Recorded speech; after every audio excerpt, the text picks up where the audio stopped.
This one moment I turn around and I just see antlers out of this one little shrub. So I ducked back and sat down, waited for him to come into the open, and he was about 120 yards away. Didn't have anything to lean against because I was sitting right in the open. I aimed at him, and I couldn't get my crosshairs on him. I kind of shivered, buck fever, I guess. So took That's me good. about took me about 5 minutes to finally calm down and get the shot and pull the trigger, and I knew it was a hit. Um, and he just kind of disappeared in.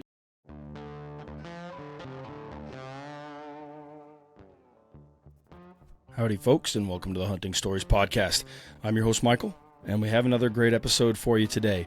I am, of course, back from paternity leave, so thank you guys for bearing with me here. And I do have a little bit of a cold, so again, of course, for the second time in like 2 months, I've completely lost my voice. So I apologize for that ahead of time, but we do have a great episode with Ben Jacobs. Ben is from South Africa. He spent some time hunting, a lot of time hunting down there, and then, of course, he's up in Saskatchewan now. So we hear some great stories about baboons and elk and all sorts of different critters. So I hope you guys enjoy this episode. Check out the links to follow Ben, see what he's up to. Let's just jump into this thing because I'm going to lose my voice the more I talk. So thank you guys for tuning in. Now let's go ahead and let Ben tell you some of his stories. Thank you.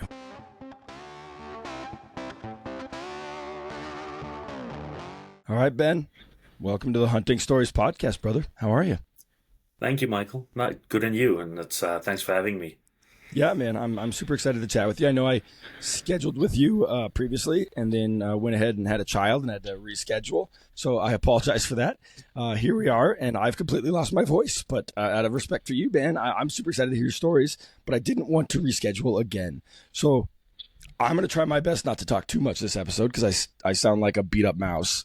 But Ben, why don't we start with this, man? Why don't you introduce yourself so that people know who they're hearing some stories from today? Yeah, perfect. Thank you. Yeah, my name is Ben Jacobs. I am a South African born.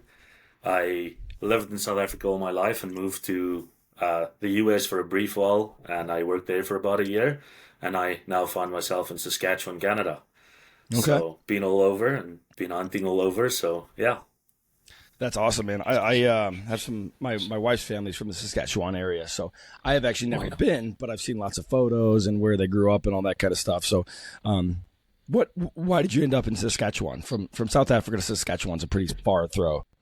Oh yeah, it's quite a bit different. No, it's just I've got a young boy, and we just moved where the opportunity was, and Yeah, we've been here a year now, and I can honestly say we can't be happier. We're really enjoying it here. So. that's awesome. And what part of South Africa did you live when you were down there? So I was originally born in the Free State. That's kind of the northern part. And Okay. then as I got older, we moved down south, and I ended up in the Western Cape. Just before we moved out 2 years ago, I was living in the Western Cape. Okay. Cool. Yeah, it's Yeah. funny. I don't really talk about this much, but my third most listened or country that listens to me the most is New Zealand. Before is South Africa. So there's plenty of people listening. They'll be like, "Oh, okay, I know where this guy's from." I'm Yeah. not all that familiar, but thanks for sharing. But man, let's dive right into it. I know you got some stories for us. I'm sure some really interesting ones, being you're from South Africa. But why don't you set the stage? Yeah, I do have a couple of interesting ones. Couple of, well, one animal charge, but I'll get to that.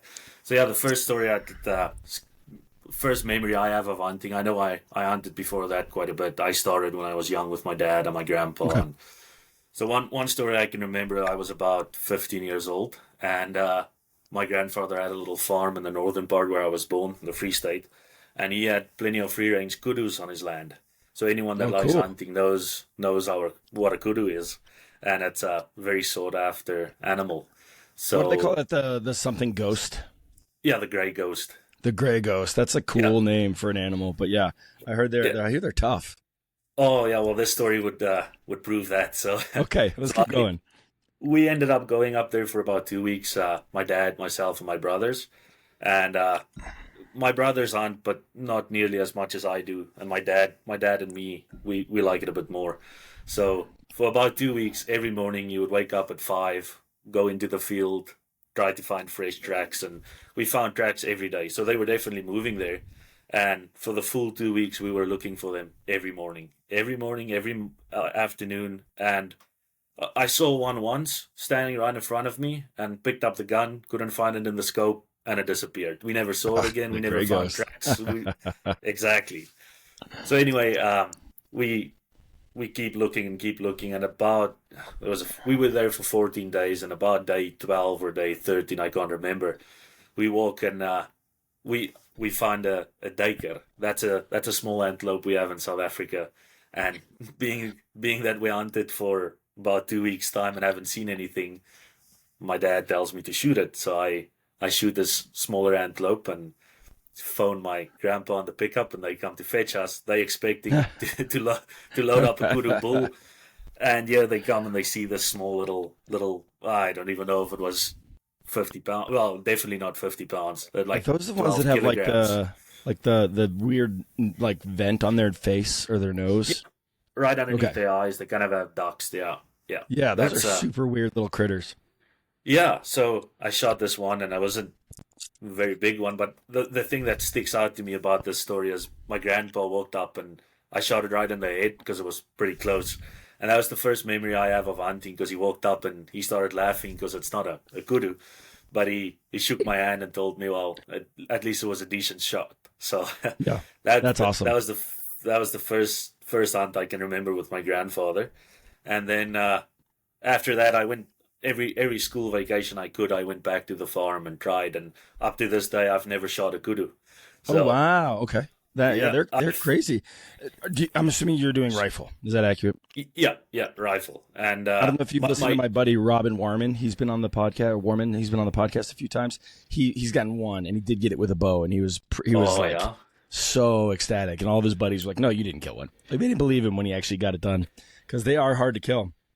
oh yeah, and the thing is just how they can disappear. It's just Yeah. amazing. And the funniest part of the story. So that was on day 13, and butchered it and all that. And we ended up going. My grandpa had trail cameras in the field, so he sends Okay. us out the last night. The next morning, I'm flying home. So the last night, he sends me and my aunt. He says, "Go fetch the camera," and of course, it's still shooting light and whatever, but we don't take a rifle with us. Oh no. So we go up there, and I shit you not, right underneath the tree that the camera is on, there's five bulls. Not, No not way. even 100 yards from us. So we we stood there and watched them for a while, and they just kind of ran off and jumped the fence and turned around and looked us up and just kept on grazing like within 200 yards of us. Gosh. So I feel like that's a yeah, lesson every hunter needs to like learn themselves. I've yeah. I've done the same thing where I was elk hunting and I set my rifle down, went to the other side of this rock to have lunch, and then a herd of elk run by, and I'm like, Oh, "Where's my gun?" Like I haven't seen elk the entire trip, and as soon as I do, my gun's 20 feet away from me. It's just I, you learn that even if you're gonna go take a crap, take your yeah. weapon with you. Yeah, And that, like you said, it's a lesson everyone needs to learn. And if you hunt long enough, you'll definitely you'll definitely yeah, learn that lesson. So yep. I know you're a big bow hunter, and one of my favorite quotes. I don't know the quote exactly, so I won't even try it. But it's Fred Bear had a quote that said, "If you focus only on the animal taken in the hunt, then you miss the whole story." So Yeah, stuff like that, where you see the animal but you still didn't get a chance. I'll remember that for the rest of my life. So that's what it's absolutely. all about. I mean, So your first story is a perfect example of that, man. I don't know how many stories I've heard on this podcast where people had this great event that's in their life, but really nothing happened. They saw the yeah, animal they were going after. They tried. They put in the effort. They had a great time, but not yeah. necessarily killing anything. That's not really the whole point. Exactly. And Yeah. yeah, so like I said, every year after, for until my grandpa passed away, I went to the farm and hunted, and we hunted together. Never got a kudu, but I remember I think it was 2 years after that I went up there and looked for kudu, didn't find any. But on day one, we found a warthog, and my grandpa told me, if you want to shoot it, there's plenty of them around, and they do a lot of damage to crops. Yeah. So I shot one of them, and next day, the afternoon, we went around and looked for kudu again, found another warthog, shot another warthog, and it went on and on for about 2 weeks time. I was there. I shot three of them. I remember the last one I shot. My grandma told me, if you shoot another one, then you're walking home. so Yeah. so I stopped after three. But what I can remember after that was so every pig that I shot, my grandpa butchered a sheep to get some fat and other meat to mix in to make some sausage and stuff. And Okay. Smart. it cost some money. So I remember the day we were working in his kitchen on his table, we were working the meat. and I told him, "Oh, I'm sorry about all the extra cost, and I wouldn't mind covering some of it." And that's a special thing he told me, and that I think that's what kind of draws me to your podcast as well. He said that I should just remember after he passes away, the only thing that keeps him alive is the memories we make.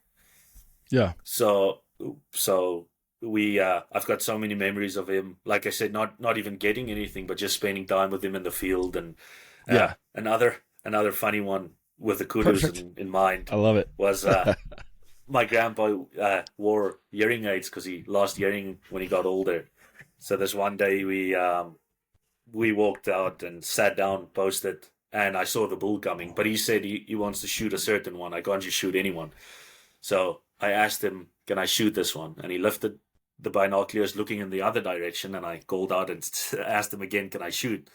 And with his bad hearing, every time he would just reply with "Huh, huh," and louder and louder and louder. And finally, it spooked, and we never got a shot on it. And afterwards, he asked me, "Why didn't you shoot?" So I was like, I was waiting for permission from you, but it never came. Yeah. So That's too funny, man. Now I understand why you went hunting so many times and never killed a kudu. yeah. But That's great, man. Yeah. That's great. That's a great memory to have. Yeah, and so South Africa's famous for dangerous game and all plains game and everything, like I'm sure you know. But I've never been on a dangerous game hunt in the sense of lion or buffalo or anything like that. I've been with people, but I've never shot one myself. But the closest to well, there was two times we got pretty close to danger in the field, and on this one warthog hunt, the second one I shot, I knew the farm pretty good from hunting there every year. So we were on the back of a pickup and we were driving, and I saw the pig running, and it's a pretty nice open field, but there's one cluster of trees in the middle. So we went right into the bush, but I knew if I could run into that cluster, it's an open field on the other side. So he passed right through. So if I can go stand inside the bush, I'll probably pick him up and get a shot off. So I jump off the pickup and run around there and right into the bush. And I'm so focused on looking through the bush to see what's on the other side that I don't realize he's still bedded down right in front of me. So I stepped down probably, well, I don't know, 30 inches from him. And he ran the one way, I ran the other way. And luckily he ran into the open field. So I ended up getting a shot at him. And he's the biggest one I've ever shot. So that's awesome. Nice big I can't believe tusks. you're 30 inches from him. That's crazy. I don't know who got the biggest fright, me or him, but yeah, that was a scary one. Yeah, I don't know if I've told this story on the podcast. I'll keep it short because otherwise I'll lose my voice. But again, my friend Robin, I went elk hunting with him this year.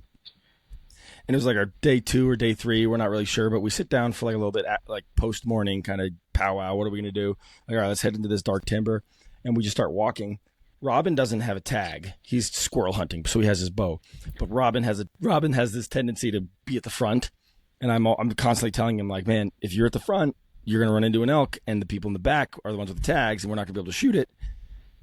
And, of course, he walks up, and there's an elk, like a bull, bedded. And he walks to probably 5 feet from it before he realizes that bull's there. Meanwhile, me and my friend Jared is in the back, and I'm probably 20 yards back from Robin. Jared's 5 yards back from me, and Jared's like, bull. And so like I stop right away, but Robin doesn't hear a thing, and Robin just keeps going, busts that bull. Fortunately, I had the like wherewithal to like bring out my call, threw it my mouth, and got the bull to stop. But of course, right behind a bunch of trees, and so Jared never got a shot. But similar to your story, Robin, man, he was really close to kicking that bull right in its cheeks, man. It's crazy how when you're just marching along, you can miss such a big animal sometimes. Yeah. I'll get to that story later, but it happened this year with me with a bear as well. So. Oh, okay. I was going to ask if you did any hunting out here now that you moved out west or to the. Yeah, I was fortunate enough. Actually, when we first scheduled, I haven't done any hunting over here, and then between that time and now, I was fortunate to fill my tags both for elk and whitetail. So I got the first whitetail buck. Thank you. Yeah, that's a new experience for me. Like the whole tagging system and everything. It's a new experience, but I really enjoy it. So. Next year on the list is hopefully a bear, because earlier this year bears. I'll tell that story now, but I work on a farm, so it was in harvest, so it was it was in October anyway, and our bear season for this area runs from uh, uh, I'm gonna lie if I tell you when it starts, but I know it ends on the 31st of October. Okay. So we were harvesting, and I'm in a grain cart, and guy that I work with, he also hunts and does a lot of hunting. So he calls on the radio and says, "Did you see the bear run across the field?" By that time, I didn't, so I started looking for it, didn't find it, and it was a rainy day, so we stopped combining and we all waited to the yard to take the day off. This was about around 1 o'clock, and at that time I didn't have a bear tag, so get into the tractor, drive, and on the way to the yard, this bear stands not even 50 yards from the tractor, a nice big black bear. So I have a Wow. rifle with me, but I don't have tags. So I decided, let's just do the right thing, park the tractor, got into Yeah. my pickup, ran to the closest place that I can buy tags for, and I bought the bear tag. And since it was raining, we had the rest of the day off. So I went back and see if I can see anything. And keep in mind, I've never even been close to a bear in my life. I don't Yeah. I know nothing about bear. So I go into this wildlife quarter, and it's just dense trees and bush everywhere. And I walk in there for about an hour, and I can't see anything. And I decide, okay, I'll go home and get to the house, take a shower because I was soaking wet from the rain, and sit about 10 minutes and decide, well, when am I gonna have the chance again? I know the bear's there, I seen it, so let's go try again. Luckily, Oh yeah. it's not even 2 miles from my house. Great attitude too. Some people So yeah, getting out of that rain would be like, nah, I'm not going back out there. exactly. So I go back there and a little bit of reading and YouTube watching and all that. I know they sometimes respond to a fawn in distress or a calf in distress call. So I go sit down. I figure it's close to hibernation. They might be hungry, and I play a calf in distress call. I have a little mouth whistle thing, and the worst sound you can ever imagine. But Yeah. I get a sound out. Sit there about a half hour and decide, no, I'll just go backtrack and walk right into the bush again and see if I see anything. So I walk about an hour and a half again and don't see anything. And I decide just to get on the path and walk back to my truck and go home. And rifle on my shoulder, I knew there was nothing there. So next moment I walk around this tree. And if I reached out, I could touch the bear. Oh And no. he was sitting there exactly where I was sitting and calling a half hour earlier or hour earlier. So I don't know if Really? I have no idea if he was just sitting there or he maybe responded to the call or whatever. But yeah, it was once again, I don't know who got the biggest fight, me or him, because it was a pretty big one too. He was sitting on his back legs, and he was easily, I don't know, easily just underneath my shoulder, sitting down. Gosh. So, and I'm That's a six big two. black bear. Yeah. So yeah, That's a big black so bear. it was big enough for me to run the other way. So, so Yeah. after he ran out, I went after to see if I could get a shot, but I could never see him again. So, Yeah. and but once again, one of those experiences that I can't explain it to someone. It was so close that I could see the texture of his hair. That's how Yeah. close he was. So it was. It's one of those fight or flights where you might as well have just punched him once in the jaw before you ran because you had the opportunity. Well, I can see basically, yeah. that.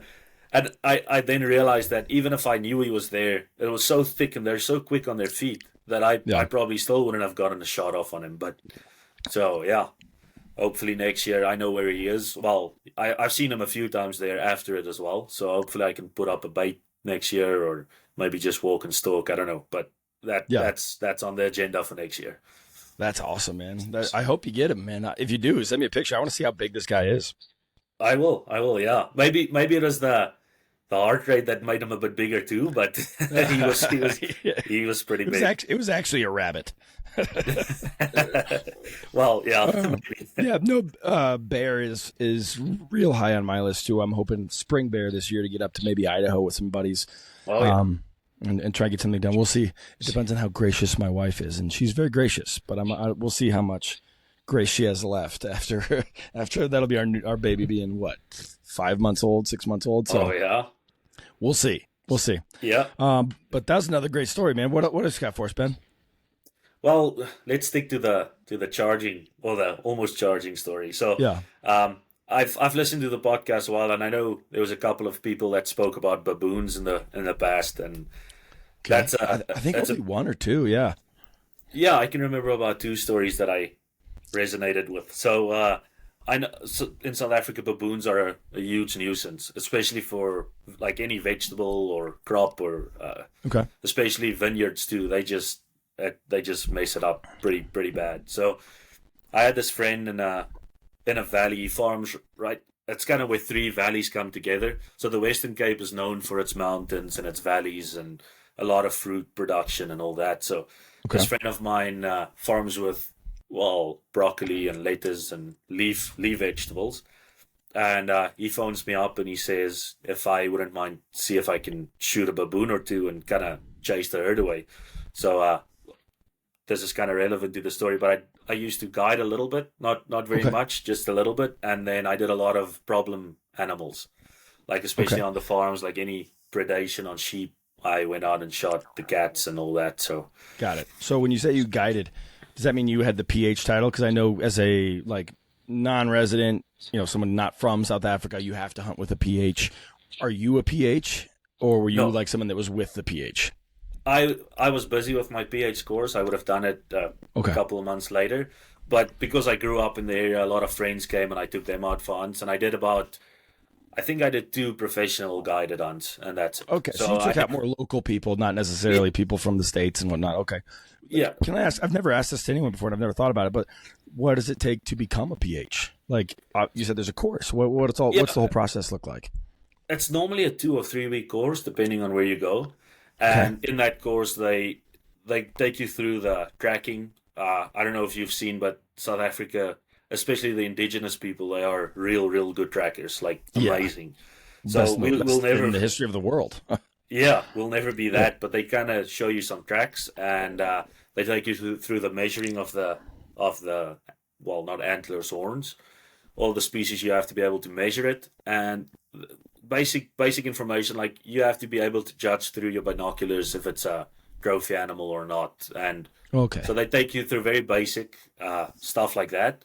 And at the end, the place that I would have done mine, then you team up with a partner in the class and you take him on a hunt and he takes you on a hunt. You kind of guide each other, and you have to get him Okay. close to an animal and stalk up to it and tell him when to shoot. And they just check that you do the responsible thing and all that. So I Okay. never got quite that far, but on the farm that I grew up on, unofficially, like all my friends and family members and Yeah. family of the owner and Okay. everyone came, and because I love hunting, so I did it all the time. So I knew where the animals were, I knew what to do, and I always took them out to hunt.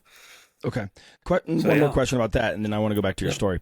Are there any like prerequisites? Like you can't be the president of the United States unless you're born in the United States. Not a oh great yeah. example, but you understand my point being that like, do you have to be from South Africa, or is there any other specifics to being a PH, or is it just take the course and you're a PH? The only prerequisite is you have to have. So we have something called firearm competency. Okay. So to get your license for firearms, you first have to go do a test that declares you competent to handle a firearm. That takes with the waiting time now, it takes about 6 months. So Oh wow. you do a theoretical course that you have to write test on, and then you do a practical where they just see if you can handle a firearm safely and that. So Okay. you do that, and after you pass that, you get your certificate, and they actually make you a card from the police, and Okay. so you need to have that before you can become a PH. Okay. I actually went through that process in Washington because in Washington to Oh hunt yeah. you have to do the same thing. And I think in Colorado is it's as well. So, but very Okay. interesting. Okay. Sorry to derail your story. No, no, not at all. So yeah, so actually on this hunt, I invited a friend of mine with. Uh, he also loves hunting, and he heard I'm going to shoot some baboons. He's never shot one, so I told him to come with. And at this time, I had a few rifles, but the one I always shot with all the animals I've ever shot in South Africa, I shot with my 243, and I hand loaded it for it. So it was a custom rifle, and yeah, that's a different story. But anyway, so this friend of mine phones me and says the baboons are really making trouble in his crops. Do I mind come shooting? So if you go shoot baboons, you shouldn't shoot the biggest male because they keep the rest in track. So if you shoot the biggest male, it's a breeding frenzy, and then you end up Okay. with more baboons than you did. So you always try to shoot the younger males and the older females. That's kind of what you try to shoot if you want to get the herd down.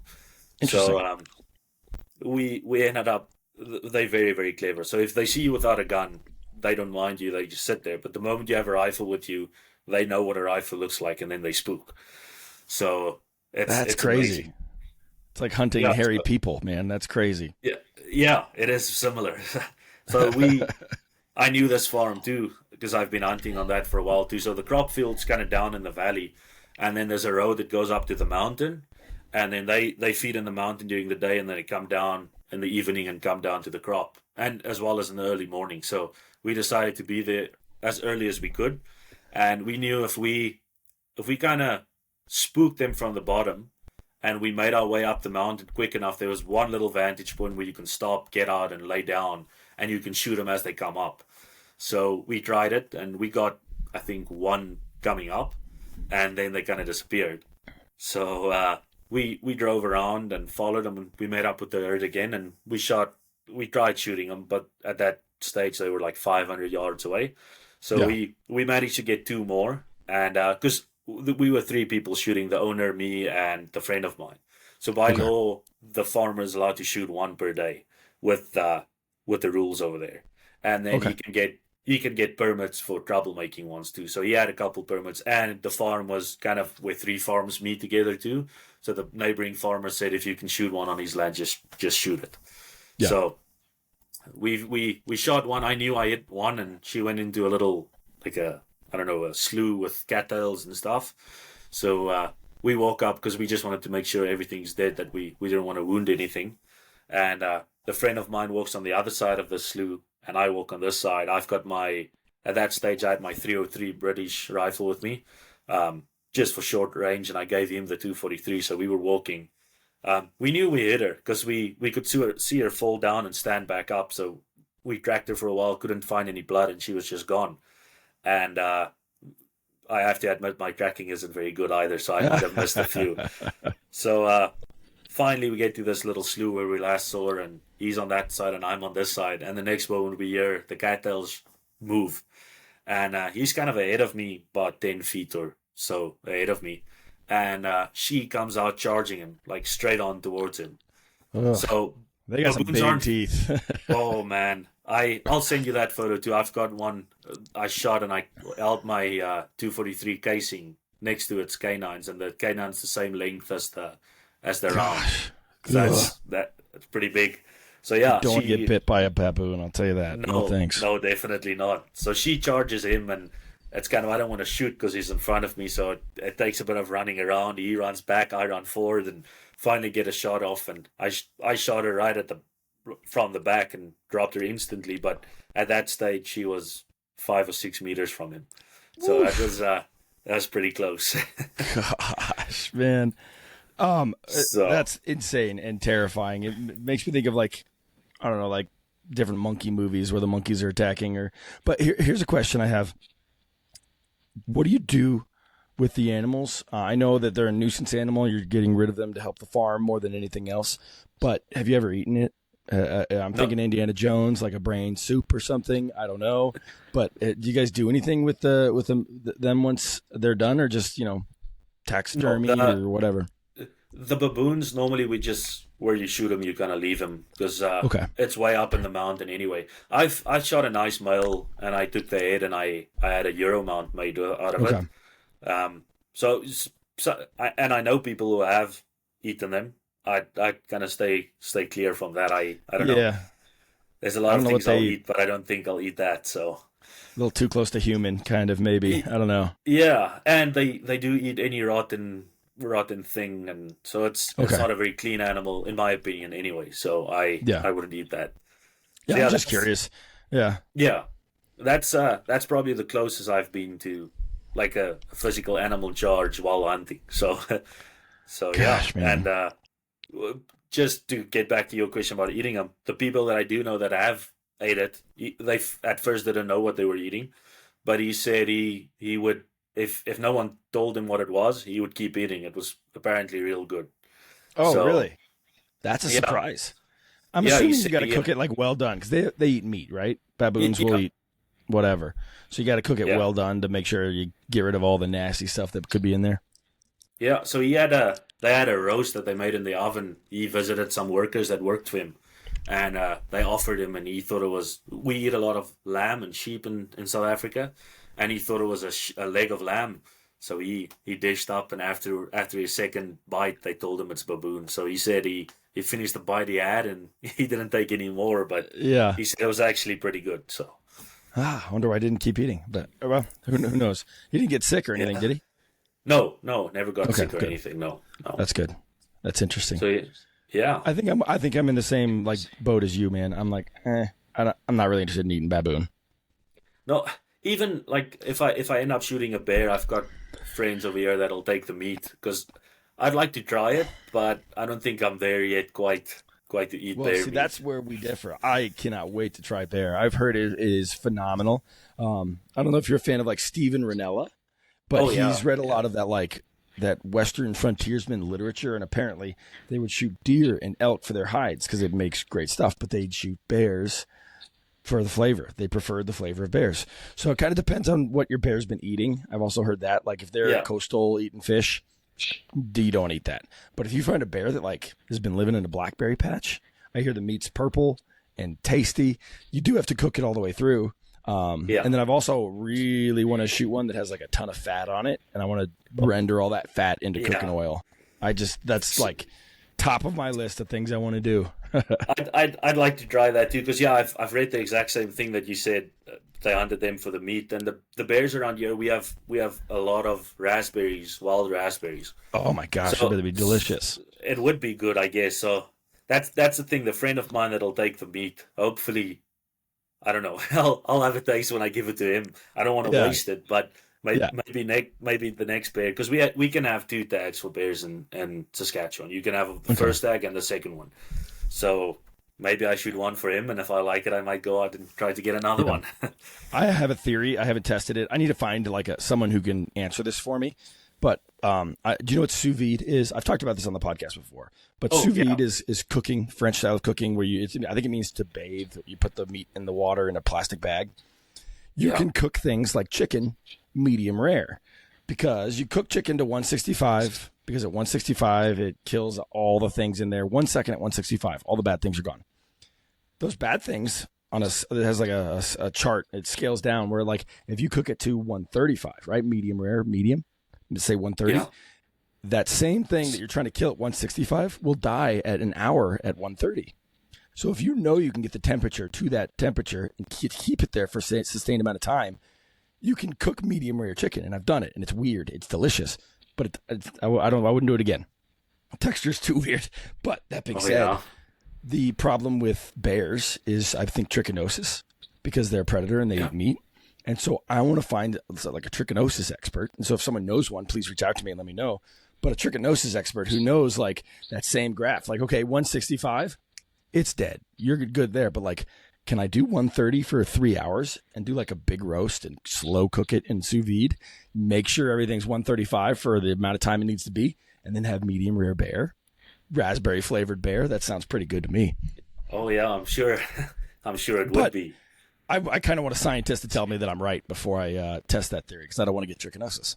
Oh yeah, I don't think you want to mess around with that. So Yeah. So on that topic, so I do a lot of hunting, but I think I have a better chance. I don't know. I don't think I'll ever get my wife to eat bear.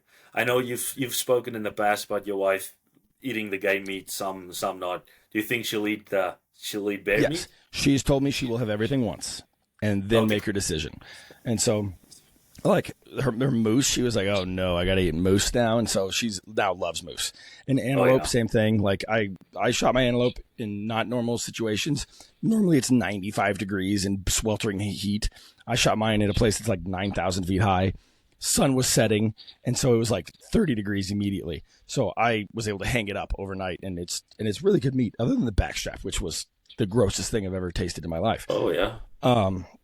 But she's had that, and she likes it. So yeah, so she will try one bite, and that's all I've ever asked of her. And so maybe that's what you Yeah. got to do with your wife, man. Is be like, hey, you don't have to do it. I'm not going to give you a million meals like this, but if you'll try it one time with me, I would appreciate that. And like that's not a big ask.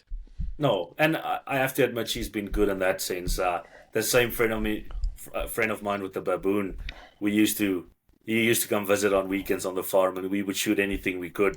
and Yeah. tried to cook it up. So she's had her fair share of questionable questionable Yeah, I stuff mean, too. yeah, if I tried to serve my wife baboon, she'd divorce me. I'll tell you that right Yeah. now. So one thing we did is so in South Africa we're allowed to hunt geese with rifles. Mhm. You can hunt them with rifles. So we have a geese species, a goose species, whatever you say. In South Africa, it's called spurwing. So they're a little bit bigger than Canadian geese, and they're pitch black with a white chase. Oh, And interesting. right on the tip of their wings, they've got kind of spurs what they fight with. That's where the name come from. And what we used to do is we'd shoot plenty of them, and you just debrace them, and you take that brace and you kind of tenderize a little bit, cut it into medallions, and you take some flour and egg and kind of make a breaded crust, and you deep fry it. And at first, she wouldn't eat that, and if you cook it right, you wouldn't know the difference between I don't know any venison and the bird meat. So Yeah. we did plenty of that. So that's one thing she didn't want to eat that I think she would eat again. So Yeah. I think my wife, she grew up in Texas, and I think she yeah. had a lot of meat that wasn't well cared for. So she's Oh like, yeah. no to whitetail, no to ducks, no to geese. And I'm like, hey, when I haven't really gone after those critters since we've been together. I've only shot one whitetail and I think one goose. Oh yeah. But I'm like, hey, I want you to try it. Like, let me do a better job than the people that like shot it through in the back of their truck and then drove around for the rest of the day, and eventually you got to eat it 6 weeks later or whatever. Let me take care of the meat, and let's try it once, because I've had some duck and I've had some goose, and I'm like, this is some of the best food I've ever had in my life. So I want to really get into that, because you can have some really tasty meals, but you got to take care of the meat. Yeah, I think sometimes it's as important what you do after the hunt. Well, even more important for the meat quality. I mean, 100%. some people, yeah. And I don't know if you've experienced that. I've heard and read about a lot about people hunting antelope that felt the same because they're always running and they kind of skittish and all that. Yeah. So I've learned that if you shoot an animal, the calmer they are, the better the meat quality too. I've heard that. I don't have any anecdotal evidence one way or the other, but Oh I've yeah. heard that. I mean, every So animal I've ever shot is freaked out. I shot it. So yeah, I've never really killed a calm animal. But that it makes sense, the less adrenaline that's in their system, the less they taste funky. And I'll tell you what, my antelope, it was cold, and I actually snuck up on him and put the arrow in him, and he didn't run until after he was hit. He only ran a little ways, but that backstrap, man, his, actually I have him right here. I'll show him to you. His prong on this side was snapped off entirely. So you see, it's got that one okay. there, and there's nothing here. So I'm thinking maybe that he was in a fight and broke that off, and was the only reason I was able to get him is because he was exhausted and he was just wore out. Oh yeah. And so that backstrap, when I ate it, I cooked it sous vide, and I'll tell you this: the tenderness and like the light char on the outside, it was one of the best bites I've ever taken as far as texture. But the flavor, I was like, what the hell is that? I was like, I'm not even going to finish this. I was like, looks like, to my buddy, because there's just the two of us, it's like, looks like I'm having mashed potatoes for dinner because I can't eat this backstrap. It was just too far gone. And so maybe he was jacked full of adrenaline from his fight, and it was just in that neck, which is where I hear it holds. So could be. Yeah. The closest to that, and this will take me to my next story too. The closest to that I've experienced was one of the first professional hunt I guided, and I say professional, I just mean a client that paid for the animals. So I took a father and a son on their first hunt together, and it was me and my brother. He drove the pickup, and it was on a grain farm, but with wild range springbuck. So it's very similar to the antelope. They kind of look the same, and Yeah. so we shot. They wanted to shoot 4 buck or rams, and the son had to shoot 3, and the dad shoots 1. That was kind of the deal because that was his first animal that he took, the son. Yeah. So with my 243, we went out and got the first one. We got relatively quickly, and the son shot 1. It was close to it, was about 60 yards or whatever, but they weren't spooked at all because they knew the vehicle drive past pretty often. So we shoot the first one, loaded up, gutted it, and carried on. And when it got to the dad's turn, same gun, same animal, same distance. He shot, and it took him 6 shots to finally hit the animal. And that's one of the interesting thing I saw. So he wounded him in the leg, like basically the hoof, just where the foot and the leg comes together. He wounded it Huh. with his sixth shot. So the only thing that saved us getting that animal, as they ran away, there was another buck in the area, and they started fighting right in front of us. Oh, So really? I don't know if he maybe thought the hurt came from sparring or whatever. So they started fighting, and we got another shot and put him down finally. And when we got the back Did the straps dad out take for that them- an extra shot, or did one of you guys?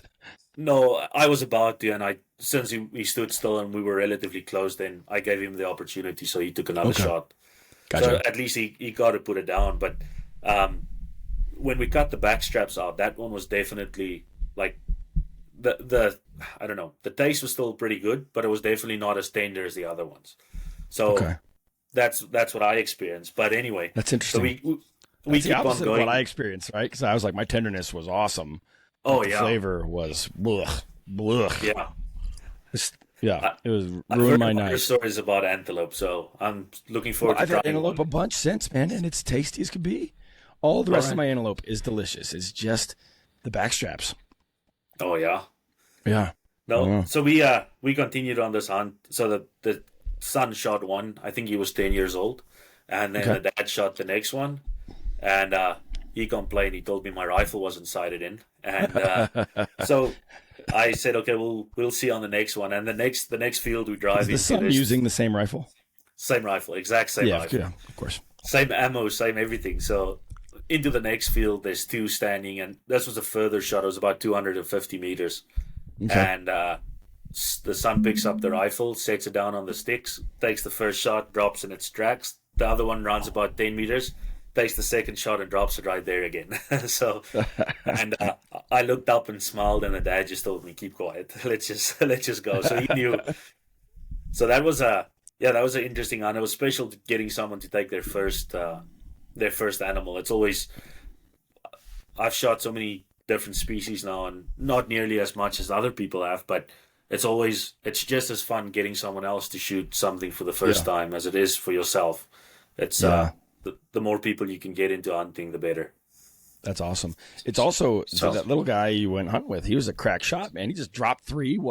Like, oh yeah, his dad taught him well. His dad didn't know what he was doing, but taught him well. Yeah, 3 shots, 3 animals, and all dropped within 10 meters from where he shot them. So that's amazing. Yeah, that's really amazing. Really, really cool to see. Yeah. And so how did you end up guiding people? Like, you didn't have your PH necessarily, but like, how did those people end up? Was it just like, hey, I know a guy, let me introduce you to Ben, and then you took some people out, or how did that all work out that for you? Yeah, so a friend of mine had an outfitter business. So outfitting in South Africa is a little bit different. You still have to have an outfitter number and all that. So I used to part-time work at a gun shop, and I met this guy that had an outfitter business, and he was catering for overseas hunters. So he didn't always have the time or the place to take local hunters, like a father and a son or something. So we kind of got talking to him, and he sent them my way. So it was not by any means a professional guided hunt. It's just I knew the farm, I knew where the animals were. They paid the farm owner for the animals, and I just went along. And at that stage, I wanted to get into guiding and do my PH course. So I figured as many hunts as I can do, the more recommendations I have, the better for the future. Okay, so, got it. Yeah. Very cool. All right. And then I used to work for the farmer too. So he had, like I said, it was a grain and a sheep farm, but there was plenty of game on there. So I used to work for him. So they come to a point where the numbers are just too many, because all the predators in the area, they'd rather take a lamb that's easy to catch than a wild antelope. So the numbers just got insane. So then he told me, this is the amount I have to take off in a year or whatever, and we arranged with him and paid, and we hunted a few off there. So gotcha. So did you get paid to kill them, or did you have to pay him to kill them? No. So the client bought the animal for a set price. Oh, yes. And he paid the farmer directly, and then they would give you, like, they would cover the vehicle cost and the fuel and all that. So okay, got it. I never charged for my PHing, if I can call it that, because I wasn't a PH at the time. So gotcha. we just charged enough for covering the animal cost and the vehicle, and that's it. Gotcha. But as far as helping out the farmer, like, you didn't have to pay him at all for the animals. They paid Yeah. the hunters paid, but like when you went out there and he's like, please help me, please take some of Yeah. these animals off of this. Okay. So a lot of animals we just shot for him as well. Okay. He would tell us we need to take 50 off and whatever, and then we would go and shoot them. And that just Gotcha. stayed. He processed the meat and everything. So this was just kind of he never let like many hunters on his land. But if it was something like a father and a son, he had a good heart in that sense. And Okay. so yeah, That's cool. yeah, Okay. it was pretty interesting. Awesome, So man. yeah, Awesome. Well, what else you got? so yeah. I'm just looking through my list over here. So the Yeah. other one on the same farm. So after I came back from, I told you I moved to the US for a little while. I was working in Nebraska. So South Okay. Africa has a kind of a agreement with them that you can work on a farm visa type thing. So I did that and went back to South Africa. I've got two brothers, and we have fallow deer in South Africa. I don't know if you know that, but Mhm. like abundance, and there's no season on them. You can shoot them right through the year because they're technically invasive, and Okay. so there's no bag limits or no season or anything. You could shoot them right through the year. Let me So I ask you a went back. question here on that. Yep. So, I thought that there were no bag limits or seasons for anything in South Africa, and so you're saying that they're invasive, which makes sense. That's what invasive in Texas and Colorado and most U.S. states. There's really no seasons. Just go ham. But what are not invasive and has seasons in South Africa? So yeah, technically you can hunt right through the year in South Africa, but if you want Okay. to outside of season, then the farm has to have a permit, and it has to prove that it is fenced off for there's no breeding with wild game. It's still wild, but it's within their fences. So Okay. the farm would have to have a permit Got that it. says you Okay. can shoot right through the year. But if it's on a normal Okay. farm, there is a season for everything. Not there's a general hunting season. You can shoot everything in that season. But Okay. it's yeah, I'm Got not it. even Okay. sure I about did the not know dates. that. That's very interesting. Okay. Yeah. So the fallow deer you'd like to shoot anytime. So me and my brother, the younger one, my younger brother, he's never shot a fallow deer at that stage. I have shot a few by then. Never a nice buck, but anyway. So we go out one night just before dark and finally find him a nice big one. Probably the biggest one we've ever shot on that farm, except for it didn't have antlers because it already shed its antlers. But body wise, it was phenomenally big and the meat was real good. So he shoots that one, and my dad and myself, we got the time to shoot. We got it. He shot first, and then I shot one, and then my dad shot one out of the herd. So we got a few down, and my older brother, he also worked in the States by then, so he was not back to South Africa yet. So that was about a week or two before he came back. So when he came back, now everyone shot one except for him, and he's never shot one. So he Uh, says, "Yeah, we'll have to get him one too." So by that time, I knew my brother and myself knew we were going back or leaving South Africa again soon. So we only had a limited time to hunt. So we made the most out of it. We hiked every night about. We had a route that we walked, and it was about 11 kilometers. So it'll be. I'm not even sure in miles what that would five and a be. half, somewhere in there. Yeah. No, So that's not right. Either way, we yeah. hiked that. Yeah. Anyway, we would hike that. It's probably close to 10 miles. Let's call it that, because it was about a little bit more than 11 kilometers the way we walked. So we walked it every night and saw a few, but never in shooting range. And on the final night, we came back. We passed right through this one, like kind of creek, and there was nothing there on the way there. And 2.5 hours later, when we turned back, they were feeding up this creek, and there was a huge buck, like a really nice one in there. So I tell my brother, we had two rifles with us. I left my binoculars in the truck for some reason. So I give him the nice rifle and I tell him, well, second from the left, there's a big buck and you see him through the scope. And he looks through the scope and he says, yeah, you can see the antlers and it looks like a nice one. He's going to take the shot.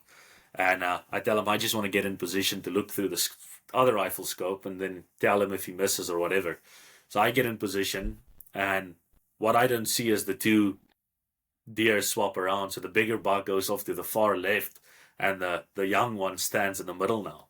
And I don't know how he missed it, but it was the perfect hunt, the perfect stalk, the perfect everything. and he Oh takes the shot and it no. drops right in its tracks, and we're all pretty happy. And we walk up there, and it's a little spike. The ones are this big, and the big one just Uh, runs right over the hill. So that's too funny. it was still a pretty good hunt, and but it just the way everything worked out perfect, and he takes the wrong one. It was unbelievable. So Yeah. I always like when I hear stories about hunts going not bad, but Yeah. kind of the opposite direction. So I thought I'd tell that one. Yeah. I enjoy that. That's amazing, man. I can see some of my buddies doing exactly that, where there's like a big, herd bull, and they shoot the raghorn on the back. I could see my buddies doing that. So that's a great story. Yeah, that was pretty funny, but it was a good time. Yeah, dude. Still, I assume you still give him shit about it too, right? Like you found a way to every time you see him, like, oh, there's a nice big one. You want to shoot that one over there instead? Oh, every time. He'll Yeah. probably listen to this podcast too, so he'll There you he'll go. be a little bit upset, but that's Yeah. something Well, else. he's welcome to come on and tell his version of the story sometime. I love getting the other side of the story. Oh yeah, yeah. All right. Well, let's keep going, Ben. What do you got? Oh, I could tell this one too. Yeah. So the same spot, just a couple of months later, the exact same gully where he shot the small one. Um, like I said, I've never gotten a big one up till this stage, and we were looking for a few because we knew they were in the area. My dad and myself, we would go in the evening and take a drive, and in the mornings. Okay. And one of the sheep, the workers that fed sheep in that specific field, he phoned me the morning and he told me he's seen a nice big buck there. So at that stage, I was working about a half hour away from my dad's house. So afternoon after work, we got on the truck and we went out there, and we saw some, but we never got a shot on them. But luckily it was a Friday afternoon, so I spent the weekend at my parents. And next morning I went out and we we saw them again once, and I took a shot at them, but I went completely over its back because I thought it was way further than it actually was. So he disappeared into this gully. So I got out, Yeah, you guys use started. rangefinders? I assume you do, but Now I do. Now yeah, I do. Yeah, I've that's funny. I've grown in that sense. Yeah, there's a lot of things my dad's the kind of guy. He always hunted open sights, iron sights. So he never had a scope or anything. And he's a really really good shot too. So it just happens naturally for him. Yeah, So growing up, he would never spend money on a scope or spend money on a rangefinder. So that's kind of how I grew up until I got my own money and I decided, no, if you can't make it easier, why not? yeah. So, It's a good skill set to like build up, especially as a young kid. Like have oh yeah, have that idea of yardage or whatever meters, whatever you're shooting, and being able to shoot an iron sight. That's good skills. yeah. I'm definitely I'm glad I can do it, but I'm glad I don't have to. So, There we go. That's right. so yeah, so yeah. My dad drops me off at this one part and says I could, because I already spooked him with a shot that I missed. So he's into the bush somewhere. Um, but throughout the years, I've learned. At that time, I've probably shot five or six of them, and I've learned that they don't often, like, very often when you shoot at them, they won't just disappear. They kind of hide. They're really really good at hiding in plain sight too. So I shot at him, and it was him and maybe five or six more of them, like a couple Okay. of does and a couple of young ones, and they all went into this gully. So I walked down after him, and on my way down, I stepped right next to a bush, and a fawn jumped out. So I knew they were still in the area. They didn't leave. So I dragged back, kind of sat underneath a rock, and probably sat there for about half hour or so, Okay. just scanning the field and just waiting for something to come out because I knew they were still there. Never came out. So I decided, okay, well, this is kind of the same 5 mile hike I have to hike back home now, kind of cursing myself all the way Yeah. because you just missed the biggest one that I've ever seen. And I walked down this. You could see there was water at one stage. It's dried up by this time, but the water washed away some of the bushes and stuff. So I walked into this little. I don't. It's not a riverbed, but let's call it that. So I Okay. walked down that and just looked behind me a couple of times. Didn't see anything. And this one moment, I turn around and I just see antlers out of this one little shrub. So I knew he was. So I ducked back and sat down and waited for him to come into the open. And he was about 120 yards away. Okay. So I picked up the scope, didn't have anything to lean against because I was sitting right in the open. Uh, Aimed at him, and I couldn't get my crosshairs on him. I kind of shivered and I don't know, buck fever, I guess. That's So good. took me about 5 minutes to finally calm down and get the shot and pull the trigger, and I knew it was a hit. Um, and he just kind What of did you do disappeared. to And collect yourself? It took some time, and that's understandable. yeah, But what were you thinking as you were like, okay, get your shit together? What was going on through your head? I honestly don't know. I just kind of tried to take a deep breath, and I kind Yeah. of focused on where he was standing. Don't look at his head. Don't look at his antlers. Don't look at anything. Just kind of focus on where he is and try to think what the best shot was. So I ended up getting a shot off, and it was a good shot, and he just ran off. And I know you're supposed to give him time and everything, but I just started sprinting right to where he was because Yeah. I'm I'm I'm red and green colorblind, so I have a real hard time with blood tracking. Oh, okay. I can see red, but when it's mixed with green, I have a real difficult time. That's So interesting. yeah, I don't know anyone that's not a hunter that is like colorblind. I know a bunch of colorblind hunters. I don't know why people that are colorblind are like drawn to this thing, but it's like not that uncommon, which is crazy. yeah, it's funny that you say that because everyone I know that's colorblind, they're pretty much Hunts. into hunting too. Yeah, I mean maybe it's the circles that we keep, right? Like it could Yeah, just be. yeah, But I also have not been a hunter my whole life, and I can't think of one colorblind person until I became a hunter. And maybe it's because people don't talk about it. I don't know. yeah. Who knows? But all the But ones I it's know are hunters. and it's the weirdest thing. Like something as you would think someone that's colorblind would kind of stay away from blood tracking or anything, but no. Yeah. so Nope. so yeah, I have a real hard time. So I just kind of sprinted right to where I knew he was standing the last time. So hopefully I could find it immediately. And before I could even see where he stood, I saw him laying in a bush. So luckily he ran off a little Okay. bit, That's and awesome. he fell down, and I got to take a couple of pictures. Obviously, I was alone, so I kind of took selfies with this. So the biggest one I've ever shot, I don't even have a nice photo with it because I had to kind of lean the antlers on my lap and take a selfie with it. But that was it was fun until I had to drag it out. So Yeah, that's funny, man. My axis deer, one of the bigger deer I've ever shot, and I was like, how do I take photos of this thing? So I just started a video and set it on my backpack, and then I just like maneuvered a bunch, and then I took a bunch oh of yeah, screenshots of the video because I was like, I don't know how else to do this. So, but I have a really awkward video of me like manhandling a dead deer. yeah, I'm sure. Like so I finally got it, and that's it. But now with the photos that you say, the video this year, well, it was about 2 weeks or 3 weeks ago when I got the opportunity to shoot my elk. The same thing. I was all alone in the way back of this one field where no one can drive in or anything, and I got a shot of maybe 20 minutes before legal light ended. So Hmm. I knew I had to get her gutted and get everything out before it gets real dark, and at least get her to a spot where I can pick her up with my truck later on.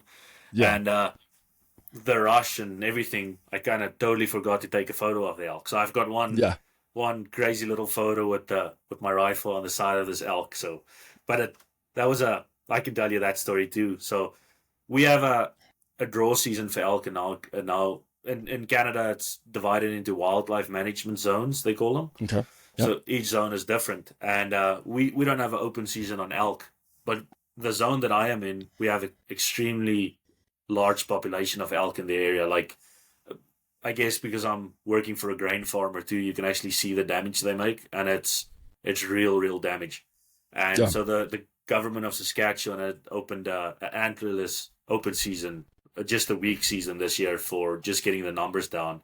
Um, in retrospect, they could have probably handled it a bit better because instead of focusing on the damage zones, they just opened it up for almost most of the zones.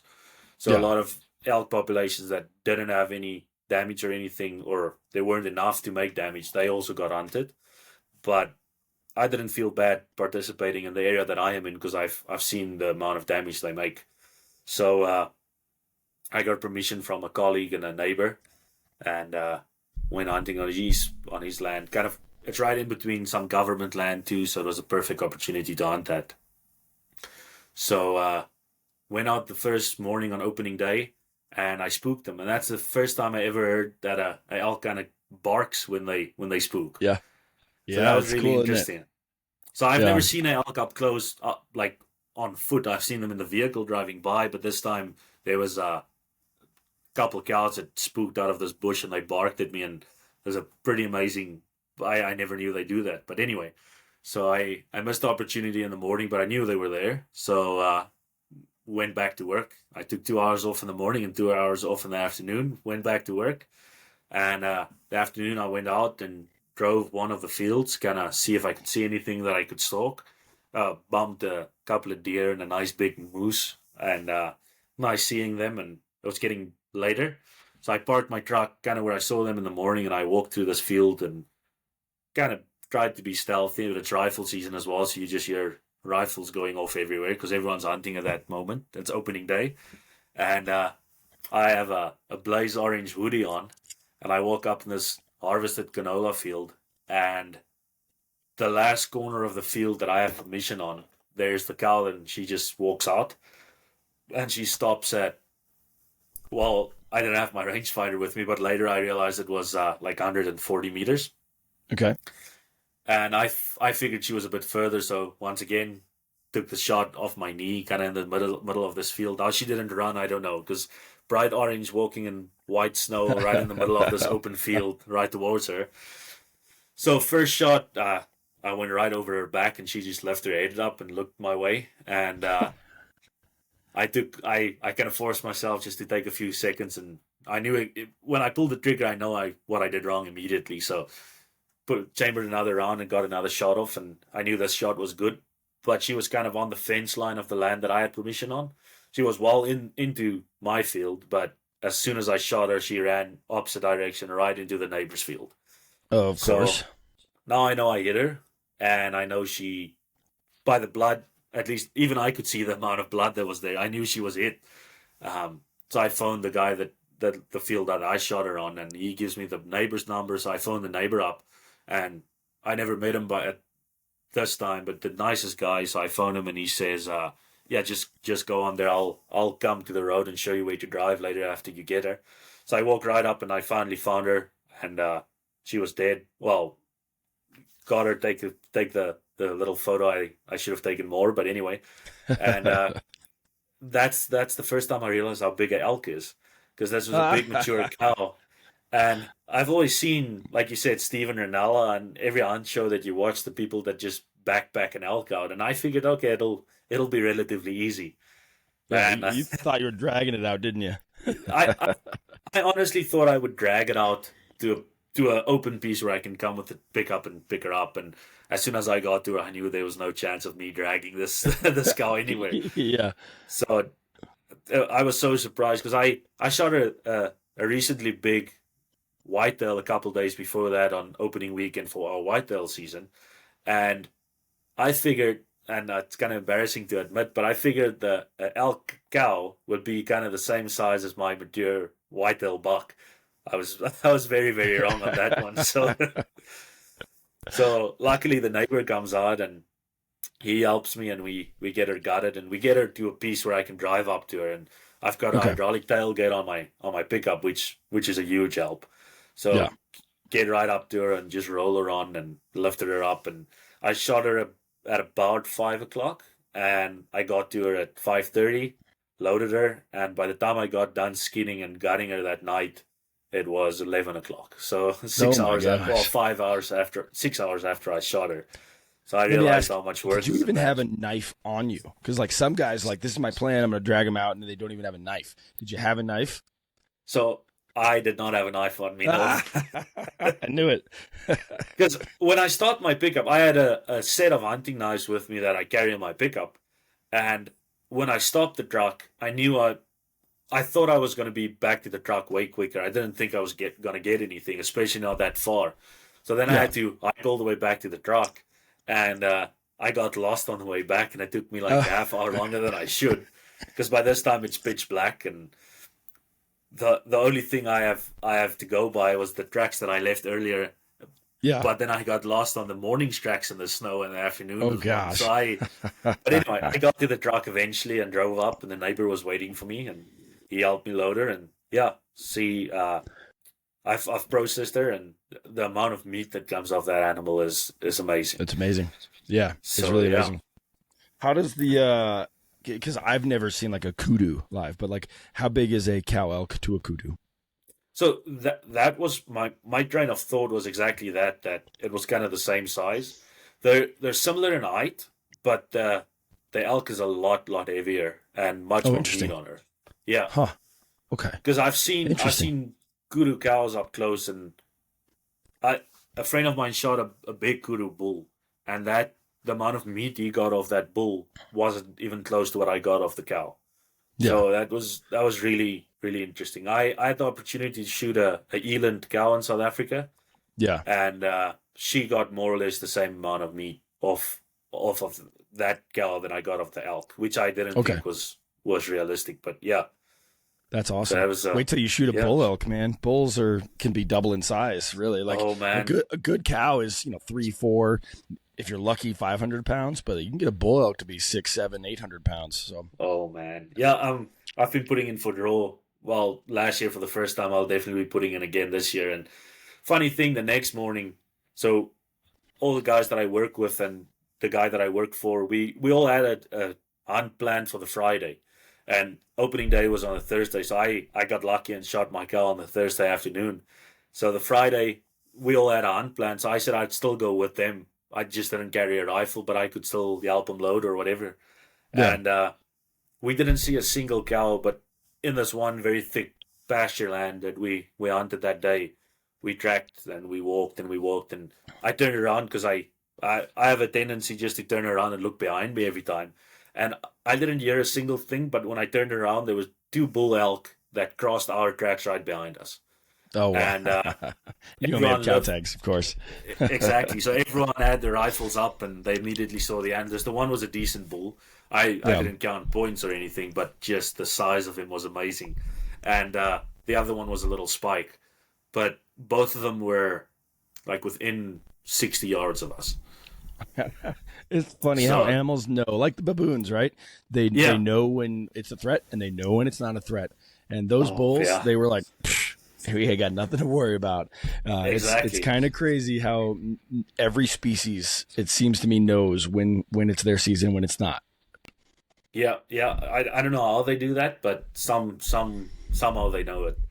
Because Yeah. the next Yeah. day, I hunted with them on the Friday, and then the Saturday I took to process my cow and everything. And I phoned him the night, and he said they saw four more bulls and a couple of moose, and they saw everything they weren't allowed to shoot. So Gosh, it was of an course. interesting Well, night. Yeah. nowadays are the cow kind of in Colorado? They'd be in these giant herds. Like I've hunted in November, late November, mid November, early November, and there's like herds of 500 to 1,000 Oh elk. wow. Is that the case in Saskatchewan, or have they already broken up, or what's going on with the I cows I for that haven't season? seen any that big, but we have a couple of herds that we see regularly, like 60 or 70 cows together. Okay. So that I've seen, and the one I shot, funny enough, it was just her, and then I wouldn't say a calf, maybe a year or two old. Hmm. You could see she wasn't mature, but it was just the two of them there, and Yeah. nothing else. But then the amount of herds, like I know about two herds that I've seen personally. That's about, if I didn't count them, but I guess about 60 or so. Okay. Yeah. So yeah, In November in Colorado, I mean, Colorado, there's more elk in Colorado than the rest of the United States combined. oh I don't know wow, if people know that, but there's no, also more hunters hunting elk in Colorado than there are in the rest of the United States combined, and they give more out-of-state tags, that's for sure. yeah, But I've seen some herds, man, and of course they're parked on private property, so no one can get to them. But just looking out, like there'll be a line of orange on the public waiting for them to get there. They shoot one, and then they're just locked on that public for a week, oh and you can just look out there whenever you want. You'll see 1,000 elk out there. It's just insane. man, no, I've never Yeah. seen anything like that. Yeah, I mean they're a mile away, but it's like this moving blob of just, and they're just bundled up, just taking the weather because it's awful weather out there. Then, Oh but yeah, Ben, you got any more for us? I know we're about at the time. I want to be respectful of your time and my voice, but you got any more yeah. stories for us? That's all of them that I can think of right at the top of my head. I know the moment we hang up, I'm probably going to think about 4 or 5 more, but Okay, yeah, perfect, man. Well, let's do this then. Let's save those for another day. I want you to get yeah, that bull tag. You kill that bull, and then I want you coming back on, and we're going to talk about it. All right. perfect. All right. Do you want to share any socials, any way that people can kind of see what you're up to, or do you just want to walk off into the Saskatchewan sunset? Yeah, I'll share a few things. If if anyone's interested in hunting in South Africa, I know a lot of friends that still do it, and the difference between a good time and a bad time is the person that takes you out. So I believe that. I don't Yeah. have any affiliation with them, but I do have a work email address that I'm happy to share, and anyone that wants information can contact me on that. I'd be Okay. happy to share that. So yeah, and then my brother and I just recently started doing something small. It's still very small, but I had so many trophies in South Africa that I couldn't bring with to Canada when I came over because you can, but it takes such a long time. So Yeah. we've been doing little replicas of the skulls, Oh, just cool. Euromon, printed Euromon. So yeah, if people want to give us a follow, that'd be great. We just started it off, so What? that's cool. Where? What platforms? For now, just on Facebook. We're Okay. real early yet, so hopefully we get Instagram and all that. Yeah, I don't do the designing or anything. I help my brother measure the antlers and all that, but that's it. He does all Okay. the designing, and that's called Tag Twins on Facebook. Okay. Okay. So I'll put yeah, links to. I'll get your email. I'll get all that stuff, and I'll put all that in the show notes. So if anyone's yeah, interested in following up with you, Ben, man, all they got to do is just look below. perfect. Yeah, and then my email address that they can contact me is just ben.rsa.hunting@gmail.com. Like I Perfect, man. said, it's not a business by any means. It's just I know a couple of people that do a good job over there. So if anyone wants to go hunting in South Africa, I recommend it highly. And just get the right guy, and I can put you in contact with that. So Awesome, man. Awesome. Well, Ben, thank yeah, you so much. One for being patient as I rescheduled with you, and went on paternity leave and left you waiting for over a month. And two for my voice. But man, thank you so much for coming on. You had some great stories. It was really fun to hear the stories from South Africa to Saskatchewan, and man, I appreciate you. yeah. Thank you. I appreciate it. Yeah, I found your podcast in harvest season when you sit in the tractor all day long, and it's really interesting. I'm all caught up with the new ones. So I'm listening to the way old ones now. So Perfect, perfect, man, perfect. Well, I'm excited to hear that, man. Well, thanks again, man. Appreciate you. yeah, appreciate it.